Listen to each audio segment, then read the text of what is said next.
Well, here is the cover of the paper, which of course caught my attention when I first saw it. It says, "It pollutes, so tax it." And those are kind of strong words, and naturally, I don't agree with the literal interpretation of that, although listening to Peter now, it's hard to believe that this was the title to what he just said. It's meant to be ironic. All right. And a dig at my colleagues. All right, well, good. I hope that they appreciated it and have changed their tune. But let me just move on to the, let me say, as a result of this, I wrote an irate letter to Benny Pizer, who runs the GWPF, and I said, you really shouldn't publish this sort of stuff. And he says, no, we publish everything, and we believe in open debate, and I'm all for that. And Peter's made a good case. But Bruce Everett, my colleague from the CO2 Coalition, and I did write a short rebuttal. It was quite a bit shorter than the original article, and pointed out many of the problems.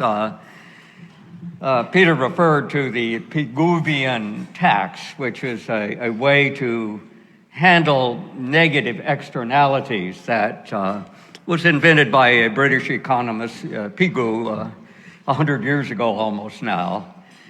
And it makes some sense, but as we pointed out in our article, that first of all, you have to be sure that the externality is negative, and Peter has certainly sowed a lot of doubt about that in his presentation. And secondly, you have to be able to quantify it, and both of those things are very difficult for CO2. I would say that, in my view, if you quantify the effects of CO2, they're all strongly positive. But let me have the next transparency, if I may.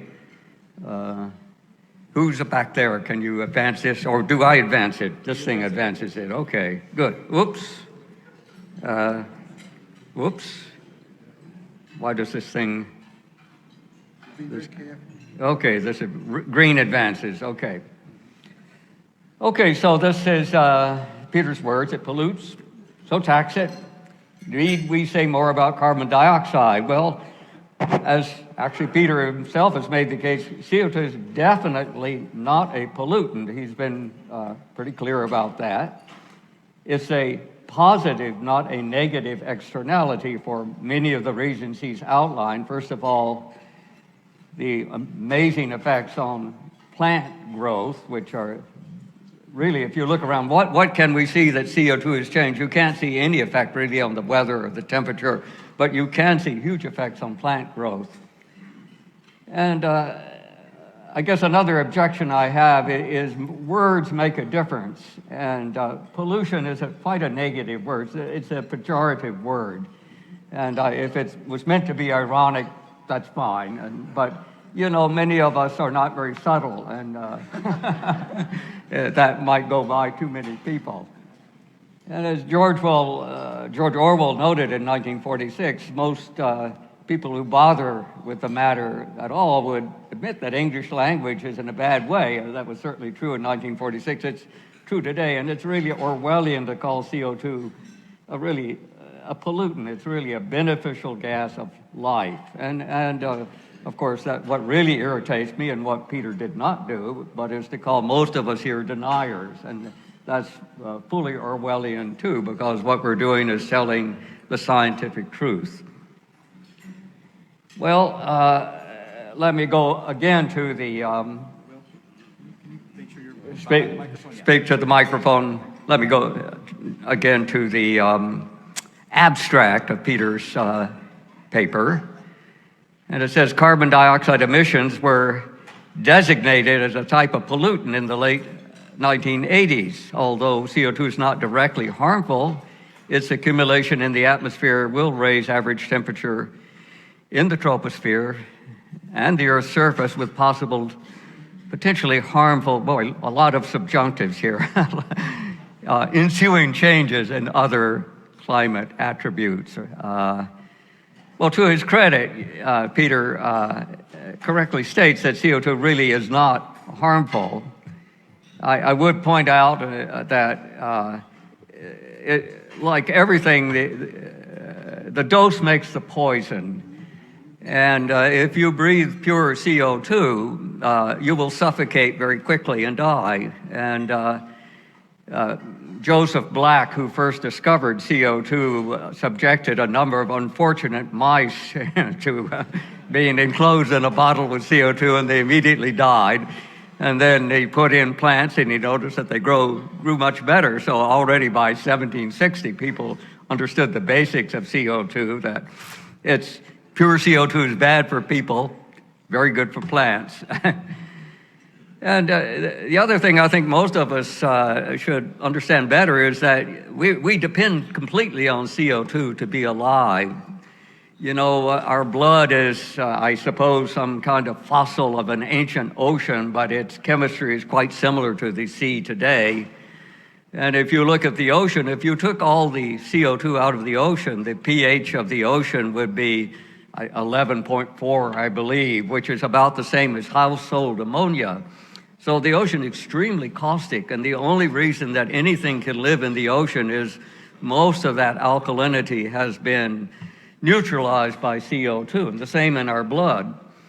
So if you hyperventilate, get excited about giving a talk, for example, after a while you'll start feeling dizzy, and that's because you don't have enough CO2, so your blood pH starts going up, and it becomes more and more like ammonia, or Drano, and too much of that will kill you, right?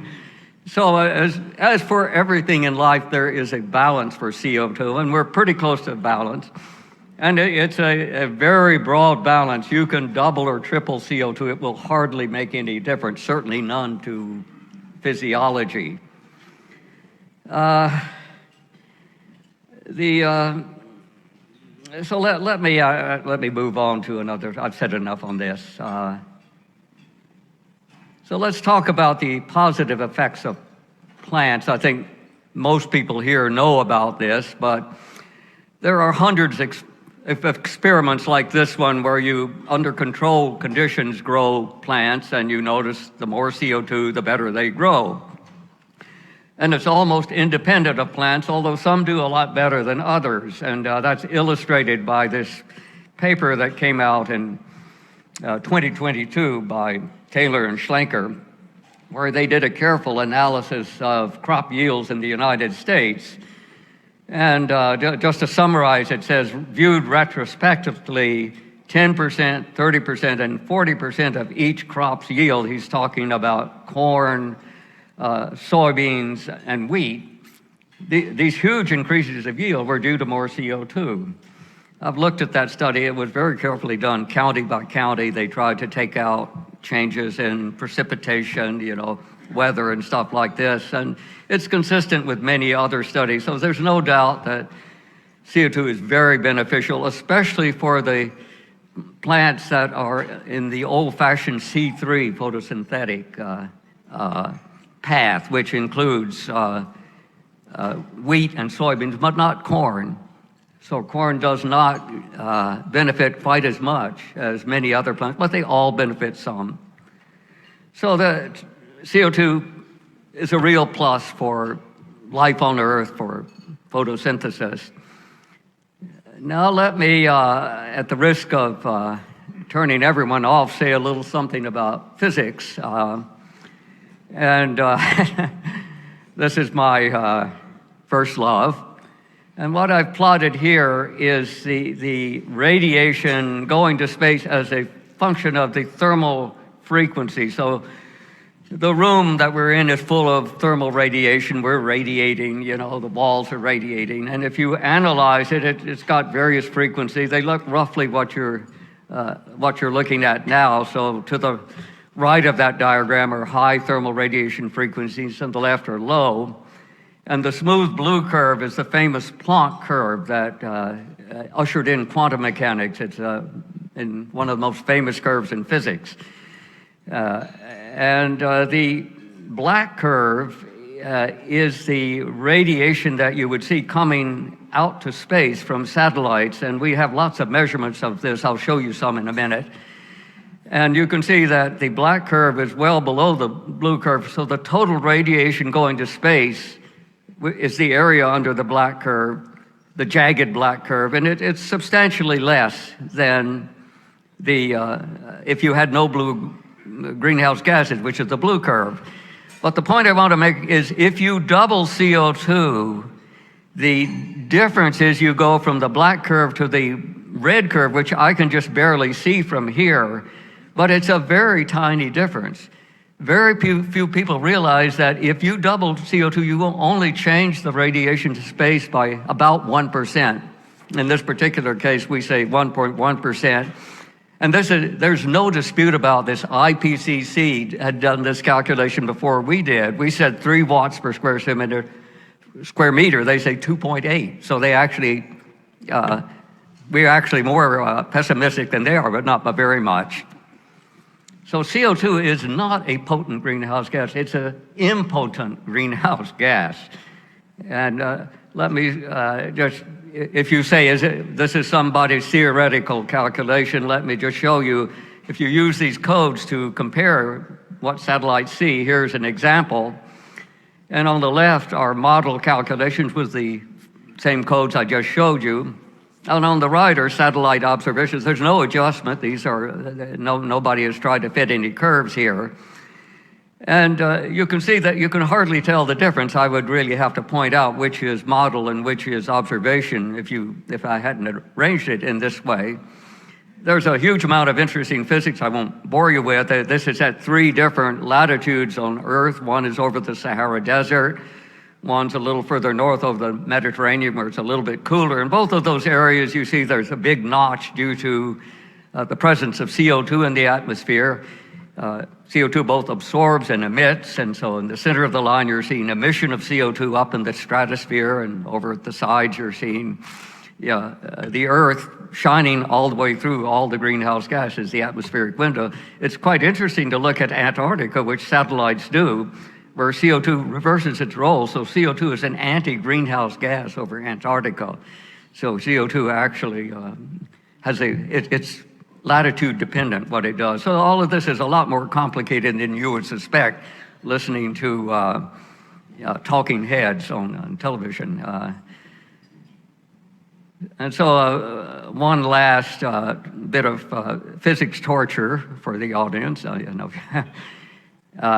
But 1.1% is not very much, and it's easy to make up a 1.1% loss in radiation to space. If you are not radiated as much, it means you start to get warm.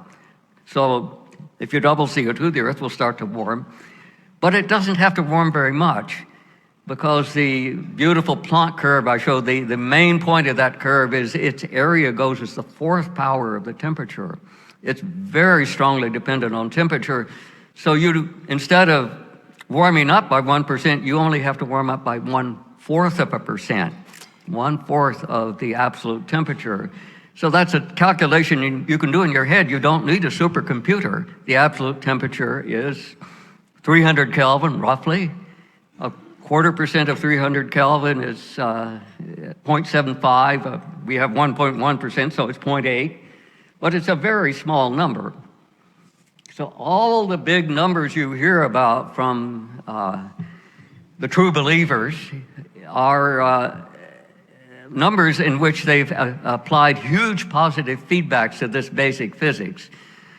And, physicists are maybe more skeptical than most about improvements of theory. The theory of electromagnetism, which we're talking about here, was one of the first where we tried to improve them from Planck's original calculation, and the first thing they notice is that the first improvement you make gives an infinite answer. And so Planck's answer was exactly right, but if you tried to get the next percent correction to it, it didn't work at all. And so I'll maybe this goes right by you if you don't know about the history of physics, but I know all the people who were involved in that. They were friends of mine, and it garnered 2 or 3 Nobel Prizes. But the message I'm leaving you with is that it's very hard for CO2 or other greenhouse gases to make a difference. They're extremely impotent. Okay, so let me just say a word or two about sociology. We have, I would say, on the opposition, there are two types of people. There are true believers and there are opportunists.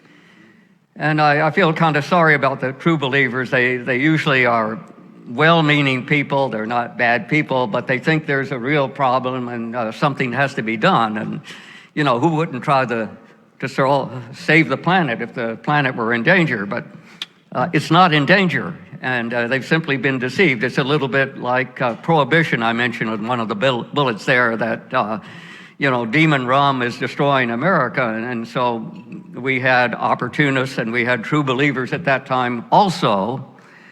And we went ahead and passed an amendment to prohibit alcohol, and it was one of the worst things we've ever done in this country. I would say after the Civil War, it's the second worst thing we ever did.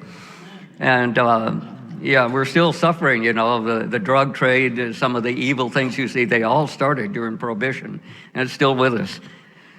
So let me just remind you of the Davos meeting.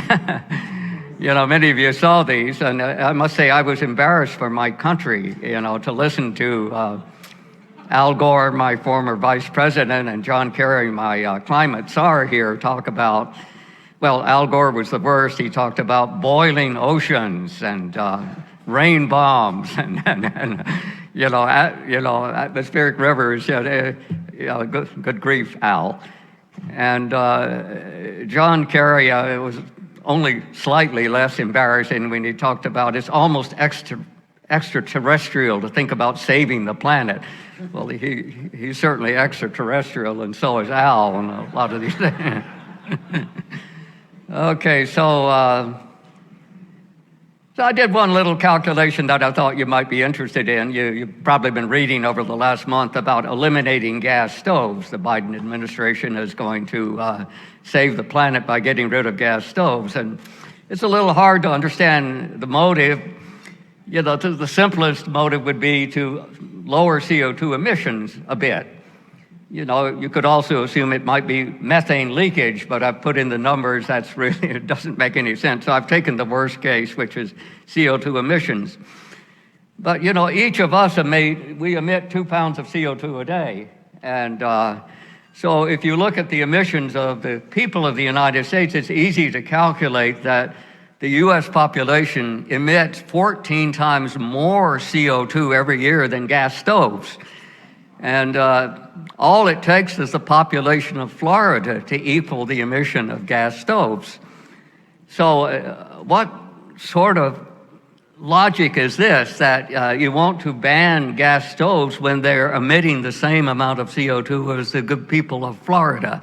I mean, it's Looney Tunes, and yet we keep hearing it. And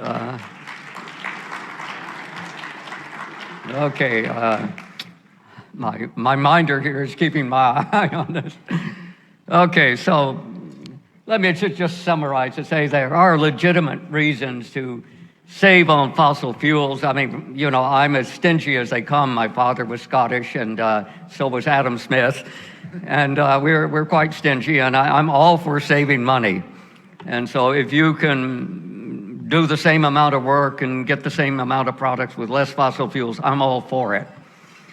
But there's no reason to eliminate fossil fuels to save the planet. The planet doesn't need saving. So I want to save just enough time to read a poem to you. This is by the Greek poet Cavafy, and it's called Things Ended. And so let me see if my eyes are good enough to read it from here. It says, possessed by fear and suspicion, mind agitated, eyes alarmed, we desperately invent ways out, plan how to avoid the inevitable danger that threatens us so terribly. Yet we're mistaken. There's no danger ahead. The information was false, or we didn't hear it, or we didn't get it right. But another disaster, one we never imagined, suddenly, violently descends upon us, and finding us unprepared, there's no time left, sweeps us away. So thank you.